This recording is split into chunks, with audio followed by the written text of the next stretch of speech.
And Oklahoma voters are taking notice. New polling data shows a political shift is occurring in Oklahoma because of the ongoing budget crisis. As we have said, the special session is now a month old and there still is no sign of progress in finding a budget deal that plugs the $215 million hole, let alone funds a teacher pay raise. 2017 has not been a good year for Republicans in the Oklahoma legislature. Professor Richard Johnson is chair of the Political Science and History departments at Oklahoma City University. The number of people who had personal problems, whether they were sexual, substance abuse, or financial. 7 members of the GOP resigned or were forced to leave office, and the month-old special session that is yet to produce a budget deal is building a political backlash. We've never seen kind of the anger, I think, over the lack of teacher pay raises. I don't think I've ever seen people as frustrated about what happened in the last week of the legislature when the funding plans included things that clearly violated the Constitution. Independent pollster Bill Shepard of Sooner Poll says the numbers showed most Oklahoma voters still want Republicans in charge, but at the same time feel that Democrats are best at properly funding basic government services. The Republicans are the governing party. They have to be a governing party. They got to act like a governing party. And the perception right now among the voters is that, well, I think you're doing okay, but you're going to have to get this stuff fixed in a hurry.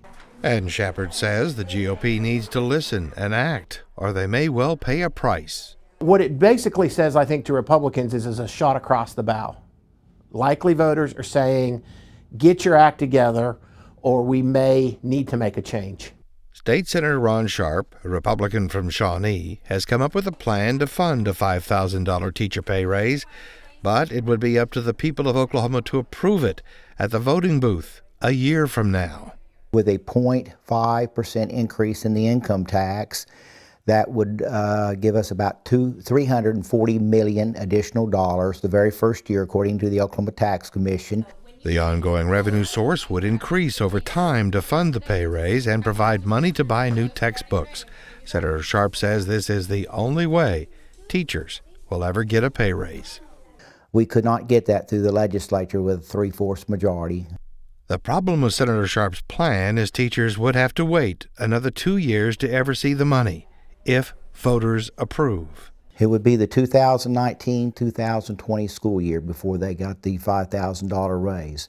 I wish that I could do it through a 3/4 majority, but as you are aware, there's just no way that we can get a 3/4 majority. The reason? Very conservative legislators who signed an oath to Grover Norquist promising they would not vote for tax increases. In the House of Representatives, that means it would take Republicans and Democrats to agree on a budget plan. The C word needs to come in, compromise. That's the way our system was built, was on compromise, and we see the same problem happening at the federal level when you don't get compromise. In recent days, the flurry of news releases didn't sound like there was much of a chance for compromise. It began with the governor expressing disappointment in the lack of progress in the special session. She wrote, "Let's prove to Oklahomans that we can solve difficult problems at a time of great division in our country." That was followed by the announcement that cuts would begin in a matter of days to the 3 major health organizations, something that House Budget Chair Representative Kevin Wallace saw as a pressure tactic. "These cuts are unnecessary at this point," he said. "Despite all the rhetoric, we have plenty of time to pass a sensible plan that addresses this budget hole."